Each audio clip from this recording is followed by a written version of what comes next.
Now, what about Wills and Kate having even ongoing profile, and obviously them now being accompanied on recent visits? This is what happens when you are the next in line. But are we starting to see the obvious trotting out of the next in line?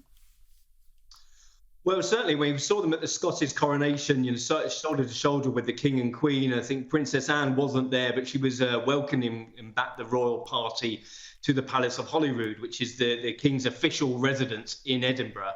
And it's interesting when you see them, it's sort of taking shape like that. I think that it really is giving you a view of the future, and that may sound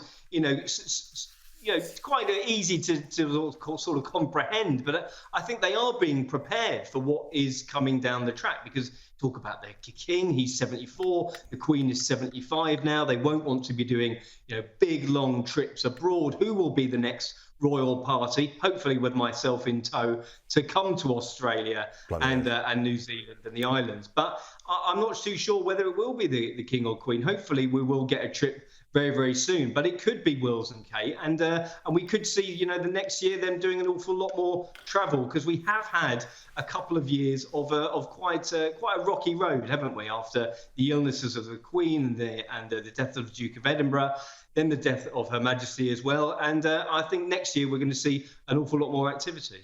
Now, Harry and Meghan, whenever they make news, a lot of people say, why are we hearing from them? So it's good we haven't heard from them. But we're starting to see some unseen footage, particularly of Meghan with Lilibet. Well, yes. I mean, the internet very gets excited when this sort of thing happens, because they do like their privacy, don't they? The Duke and Duchess of Sussex, even after moving to the paparazzi capital of the world. And yet it would seem, when we've got these new images of the children, people are very, very interested. And of course they would be. I mean, just because they've left the royal family and tried to go on their way, people are still very, very interested in them and what they're up to, whether it involves the royal family or not. And I think that the press and the royal fans are no different. And the kids, they are going to have a very, very different lifestyle outside the royal bubble. You can applaud Harry and Meghan for some of their reasoning, I think, in the first instance, why they did it. Perhaps not the way they went about it. But whenever we do see the children, it gives us something to look forward to, I think, and seeing two young lives sort of blossoming.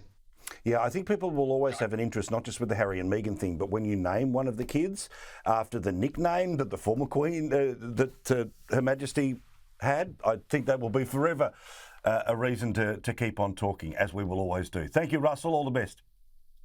My pleasure, mate. Take care.